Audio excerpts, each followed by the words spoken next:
Il n'y a même pas 2 mois, Nicolas Dupont-Aignan estimait que le programme de Marine Le Pen n'était pas sérieux et que l'arrière-boutique du FN ne correspondait pas à la vitrine. Lui, allié de la famille frontiste, jamais. Les archives sont parfois cruelles. Depuis hier soir, le candidat de Debout la France, qui a obtenu 4,7% des voix au premier tour, fait campagne pour Marine Le Pen dans l'optique du second tour. Tous deux ont fait une déclaration commune en fin de matinée. Présidente de la République, je nommerai Nicolas Dupont-Aignan Premier ministre de la France. Appuyé par une majorité présidentielle cohérente et unie par l'intérêt national que nous ferons naître avec lui, nous constituerons un gouvernement d'union nationale qui réunira des personnalités choisies pour leurs compétences et leur amour de la France. J'ai décidé de prendre mes responsabilités en votant Marine Le Pen, mais en allant bien plus loin, en bâtissant un accord de gouvernement, un projet commun au service des Français. Nicolas Dupont-Aignan et Marine Le Pen ont donc conclu un accord de gouvernement. Leur alliance repose sur un accord en 6 points. Le principal, portant sur l'euro, apparaît comme un rétropédalage de Marine Le Pen. Explication Kelly Lafin, Maxime Deveau et Jérémy Muller. S'il y a bien une cible que Marine Le Pen a toujours pointée dans ses discours, ses interviews comme celle de ses porte-paroles, c'est l'Union européenne et la monnaie unique. L'Union européenne nous empêche de faire quoi que ce soit dans quasiment tous les domaines. Certains pensent que l'euro est malade, moi je vous dis que l'euro est mort. Et que je ne peux pas laisser le pays mourir. Si on reste dans l'euro, on est condamné à la croissance zéro. Mais ce samedi, changement de cap.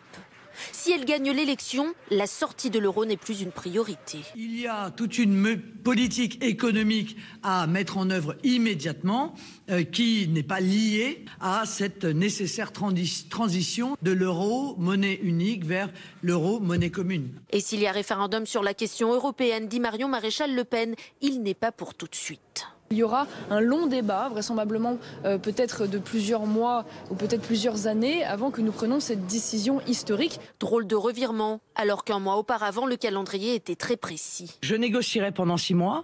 Quelle que soit l'issue de la négociation, il y aura de toute façon un référendum pour que les Français valident la négociation ou prennent une autre décision. Reporter la sortie de l'euro, une stratégie pour rassurer les électeurs indécis, effrayés par l'idée d'un Frexit. Plus des 2/3 des Français veulent aujourd'hui rester dans l'Europe et dans l'euro.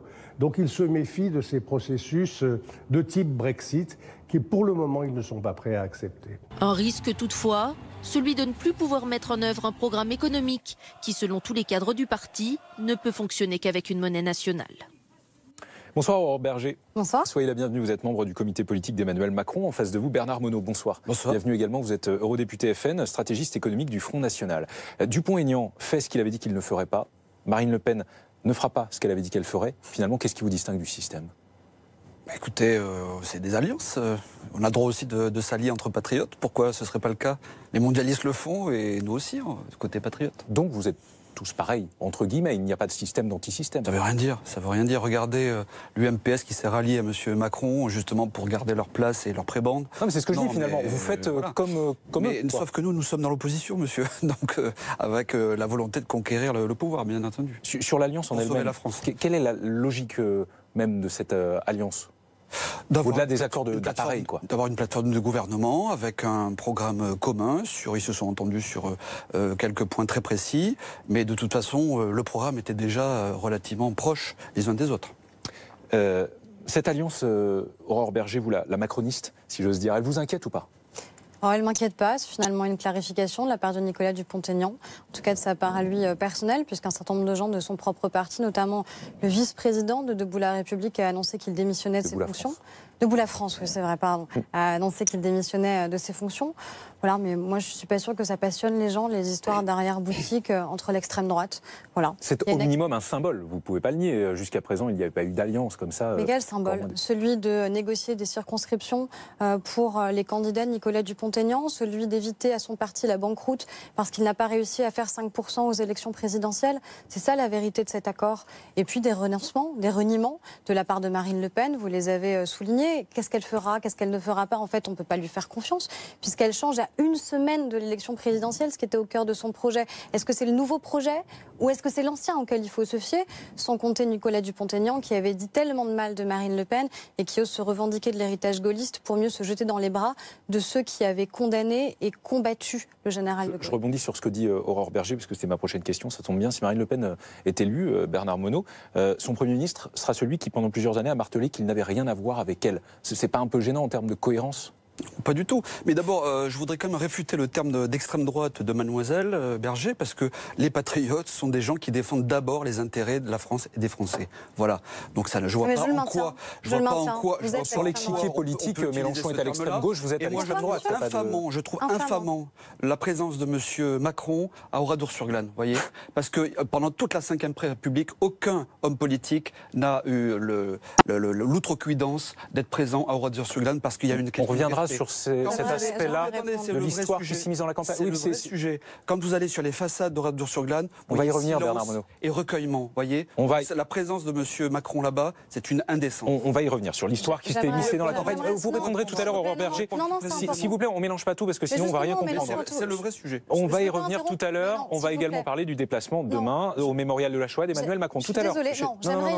Vous allez répondre tout à l'heure. Non, je suis désolé, c'est moi qui mène ce débat et on va y revenir tout à l'heure. Sinon, on comprend plus rien. C'est pour le téléspectateur que je me permets de dire ça. Sur les 6 points qui scellent l'accord, il y en a un qui attire plus l'attention que les autres, celui sur la sortie de l'euro, qui n'est pas un préalable à toute politique économique, est-il écrit. En clair, la sortie de l'euro est mise de côté pour l'instant. Non, c'est pas mis de côté, c'est une question d'enchaînement de processus. C'est-à-dire qu'il y a des séquencements, voilà. Donc Marine Le Pen, si elle est élue le 7 mai, à partir de là, on lancera un processus de sommet européen avec nos partenaires de l'Eurogroupe. Donc les Marion Maréchal Le Pen aujourd'hui a dit que ça pourrait prendre plusieurs années. Ça veut dire que ça interviendra peut-être après le mandat de Marine Le Pen ? Non, pas forcément 5 ans, mais en tout cas, nous allons négocier un paquet de mesures qui touchent la monnaie, qui touchent la dette, donc le budget, qui touchent le système bancaire, et bien d'autres mesures comme la politique agricole commune, la directive travailleurs détachés, etc. Ce sera un package de négociations que nous allons apporter, avec des alternatives, notamment en ce qui concerne l'euro. C'est-à-dire nous allons proposer un euro-monnaie commune dans l'ensemble de la zone européenne. En quelque sorte, c'est l'époque où nous avions le SME, le système monétaire européen. Ça, je vous cache pas que c'est pas très clair. Attendez, c'est pas très clair. Tout le monde a connu. Les Français paieront en euros 99, ou en francs. Les Français ont connu l'écu et ils avaient bien leur franc. Donc nous proposerons à ce moment-là à l'Eurogroupe et à la Banque centrale européenne d'avoir un euro-monnaie commune, c'est-à-dire un écu dans les 19 pays de la zone euro, et au niveau national, un nouveau franc français qui leur permettra de relancer, de restimuler la croissance économique, l'emploi, la réindustrialisation grâce à une banque de ça, c'est sur le papier, mais vous le dites vous-même, l'agenda est un petit peu plus flou que ce qui était annoncé au départ. Quand on ajoute à cela que dans la profession de foi pour le second tour, la sortie de l'euro n'apparaît plus, la profession de foi de Marine Le Pen, est-ce qu'il n'y a pas quand même une forme de rétropédalage ou de promesse non tenue avant même que Marine Le Pen soit élue ? On n'a pas retiré cette mesure. Elle y est toujours. On ne va pas se mentir, c'est pas très populaire cette mesure. Donc c'est dans votre intérêt de la retirer finalement. C'est une question de cadencement qui fera l'objet d'un sommet européen où nous allons discuter avec nos partenaires. L'objectif de Marine Le Pen, c'est quoi ? C'est la stabilité financière, économique, bancaire et monétaire. Donc ça va se faire dans la discussion, la négociation, la planification et ça va très bien se passer, ne vous inquiétez pas. Mais je rappelle que ce point-là de la sortie de l'euro fait partie de l'accord conclu avec Nicolas Dupont-Aignan. Quel est le poids des convictions dans tout ça? Au premier accord conclu, on gomme un petit peu? C'est une question de timing, c'est une question de processus. C'est bien entendu l'objectif, mais on va le faire dans la négociation avec le respect de nos partenaires. Et c'est pas ce qui était dit jusque-là. Ah si. Reprenez toutes les déclarations de Marine Le Pen. Elle a toujours parlé de sommet européen où il y avait une négociation pendant 6 mois et puis ensuite les Français trancheraient par référendum. Elle a toujours dit. Donc on est toujours dans ce cadre. Sauf que la sortie de l'euro conditionne d'autres pans du programme de Marine Le Pen, sur l'emploi, sur la préférence nationale. S'il n'y a plus de sortie de l'euro, il n'y a pas que l'euro, il y a la dette, d'autres mesures ne seront pas tenables. Il y a le système bancaire, la problématique de l'union bancaire, etc. Donc tout ça va être renégocié. Aurore Berger. Déjà, moi j'ai débattu avec Bernard Monod cette semaine. Donc je débat avec lui le mardi. Le mardi, il m'explique que ce sera engagé dès le lendemain de la présidence de Marine Le Pen. Je redébat avec lui. Nous sommes le samedi soir et il dit qu'a priori ce serait. Je répète la même chose. Je vous ai pas interrompu. Je vous ai pas interrompu. Donc allez-y. Je vais continuer. Et il nous explique que ce sera du coup dans quelques mois, voire dans quelques années. On peut prendre l'exemple du Brexit, où vous voyez bien la durée des négociations et vous savez très bien que ça ne prend pas quelques semaines ou quelques mois.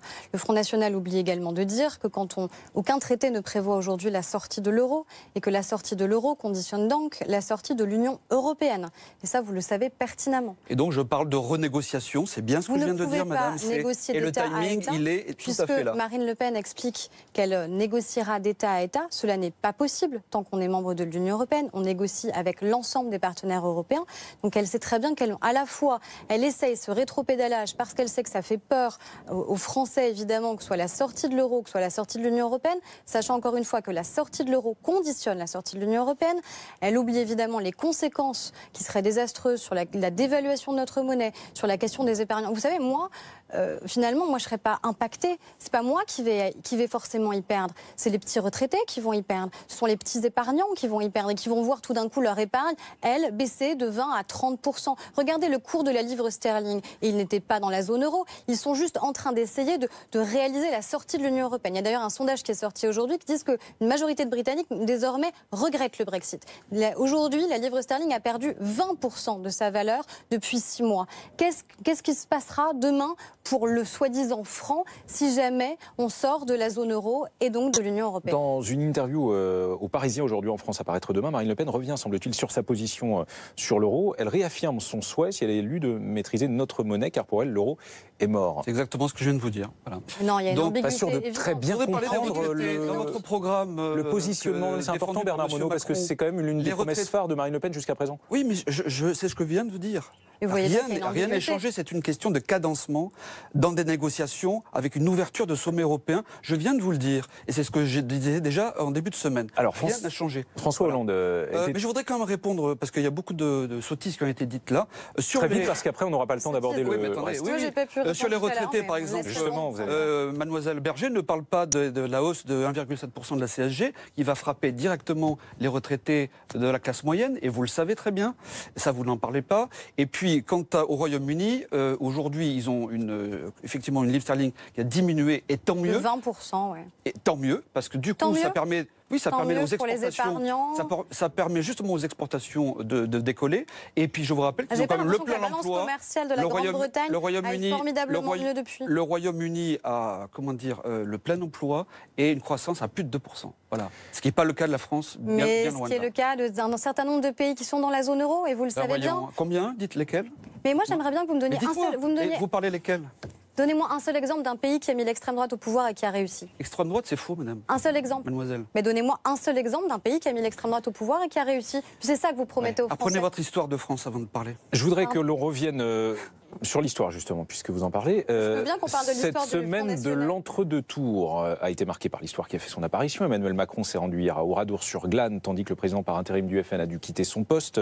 Jean-François Jalc est accusé d'avoir tenu des propos négationnistes. Emmanuel Macron se rendra demain au mémorial de la Shoah. C'est une manière indirecte de mettre la lumière sur une forme de côté obscur du FN, de son histoire. Il n'y a pas de côté obscur, c'est la vérité sur l'histoire du Front National. Bernard Monod, d'ailleurs, regrettait encore il y a peu dans des déclarations qu'on ait été trop sévère avec le maréchal Pétain. Moi, je ne fais pas partie des pétainistes nostalgiques, vous voyez. Et en effet, que le Front National est nommé en président par intérim quelqu'un qui a tenu des propos négationnistes. C'est-à-dire qui a remis en cause... soutenu par les socialistes. Les socialistes vous mettez sur le même plan les socialistes et des négationnistes. Qui ont mis Pétain au pouvoir en 1942. Vous êtes sérieux de mettre sur le même plan le Parti socialiste avec des ils ont signé l'accord de Munich en 1938. Il faut arrêter de dire mélangez pas tout, apprenez votre histoire de France. Je connais très bien mon histoire de France et je connais bien l'histoire du Front National. Apparemment, vous l'avez revisité alors. Je ne revisite pas l'histoire. Moi, justement, monsieur, faites attention aux termes que vous employez. Et en effet, je pense que c'est important qu'on se souvienne d'où on vient, qu'on se souvienne d'Oradour-sur-Glane, qu'on se souvienne de l'histoire et notamment qu'il aille demain au mémorial de la Shoah. Pour vous, c'est important, à 8 jours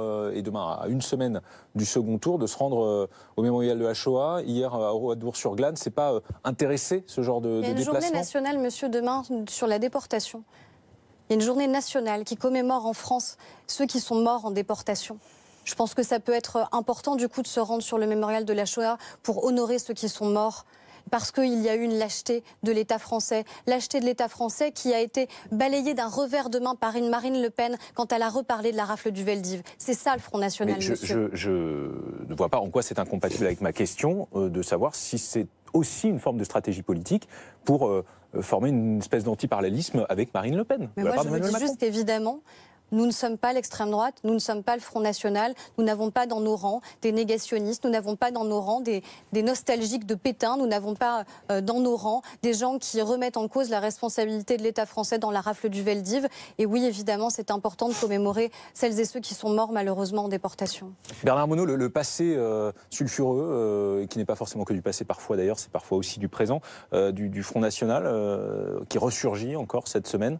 C'est quelque chose dont vous ne vous sortirez jamais. Ça. Je vais donner un bon point Goodwin à Mlle Berger, parce que franchement, c'est ahurissant d'entendre des choses pareilles. Qu'est-ce qui vous ahurit ? Mais attendez, les problèmes des Français aujourd'hui, c'est 6,5 millions de chômeurs, c'est 34 000 € de dettes sur chaque. Vous n'avez pas écarté le président par intérim du Front National cette semaine ? Attendez, le sujet, il n'est pas là. Si, il est là. Le sujet, il est qu'il y a des déficits intérieurs, des déficits extérieurs. On a une désindustrialisation totale de la France, imposée par l'Union européenne depuis 25 ans. Au pouvoir. Depuis 25 ans. Et vous parlez de problèmes d'il y a 75 ans. Mais c'est délirant, franchement. Mais qui l'a mis sur la table ? C'est Marine Le Pen qui a parlé de la rafle du Veldiv. Qui est allé à l'Oradour-sur-Glane, madame ? Oui, pour honorer nos morts, monsieur. Honorer vos morts. Oui, nos morts. Nos morts, oui, c'est ça. Vous les mettez à distance, mais écoutez, ce sont les morts de la France, monsieur. Écoutez, pas à moi. Mon père s'est engagé volontaire en 40 pour aller défendre justement la France. Honneur à lui, monsieur. A débarqué en Provence. Voilà.